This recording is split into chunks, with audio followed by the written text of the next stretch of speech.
লন্ডনের মতো একটি বহু সংস্কৃতির শহরে যেখানে বিভিন্ন ধর্ম বর্ণের মানুষ মিলেমিশে বাস করে, সেখানে ঘটল এমন একটি ঘটনা যা শুধু যুক্তরাজ্য নয়, গোটা বিশ্বের বিতর্কের ঝড় তুলেছে।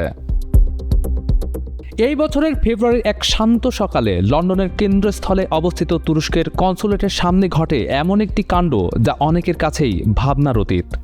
এক ব্যক্তি প্রকাশ্য দিবালোকে পবিত্র কোরআনে আগুন ধরিয়ে ইসলাম ধর্ম নিয়ে অশালীন মন্তব্য করেন। চারপাশে জড়ো হয় অনেক মানুষ, কেউ ভিডিও করে, কেউ চমকে ওঠে, আর কেউ রীতিমতো আতঙ্কিত হয়ে পড়ে। এই ব্যক্তির নাম হামিদ কোসকুন, বয়স 50। তার বিরুদ্ধে আনা হয় ধর্মীয় বিদ্বেষ ছড়ানো এবং জনশৃঙ্খলা ভঙ্গের অভিযোগ। যুক্তরাজ্যের ওয়েস্টমিনিস্টার ম্যাজিস্ট্রেট আদালতে তাকে 240 পাউন্ড জরিমানা করে, যা প্রায় 325 মার্কিন ডলারের সমান। বিচারক জন ম্যাকগার্ভা তার রায়ে উল্লেখ করেন, ধর্মীয় গ্রন্থ পোড়ানোর অনেকের কাছে আপত্তিকর হতে পারে, তবে সবসময় তা আইনগত দণ্ডনীয় নয়। কিন্তু হামিদ কোসকুন যেভাবে জায়গা, সময় এবং ভাষা ব্যবহার করেছেন তা সরাসরি জনশৃঙ্খলা ভঙ্গের পর্যায়ে পড়ে। বিশেষ করে কোরআন পোড়ানোর সময় তিনি ইসলাম ধর্মকে উদ্দেশ্য করে অশ্লীল ও উস্কানিমূলক শব্দ ব্যবহার করেন, যা জনসম্মুখে উত্তেজনা সৃষ্টি করে।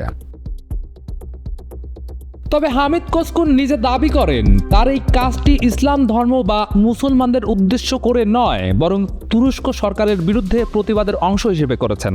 তার আইনজীবী আরও বলেন, এই মামলার মাধ্যমে যেন 2008 সালে যুক্তরাজ্যে বাতিল হওয়া ব্লাসফেমি আইন আবার নতুনভাবে ফিরে আসছে। এটি বাক স্বাধীনতার উপর হস্তক্ষেপ বলেই মনে হচ্ছে।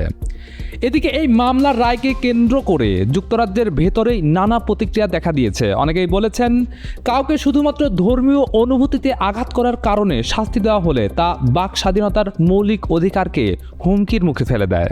তবে অন্য একটি পক্ষ বলছে, বাক স্বাধীনতা মানে এই নয় যে আপনি জনসম্মুখে ঘৃণার বার্তা ছড়াতে পারবেন।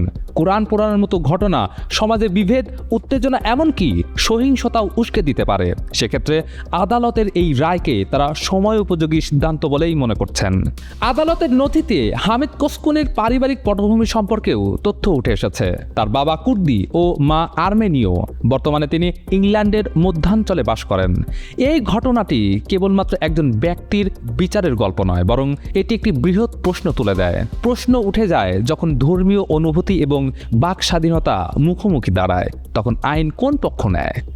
একদিকে যুক্তরাজ্য একটি ধর্মনিরপেক্ষ রাষ্ট্র যেখানে বাক স্বাধীনতাকে অত্যন্ত গুরুত্ব দেওয়া হয়, অন্যদিকে ধর্মীয় বিদ্বেষমূলক বক্তব্য ও কর্মকাণ্ডকে দমন করাও জরুরি, বিশেষ করে এমন একটি সমাজে যেখানে বহু ধর্ম ও সংস্কৃতির মানুষ একসঙ্গে বাস করে।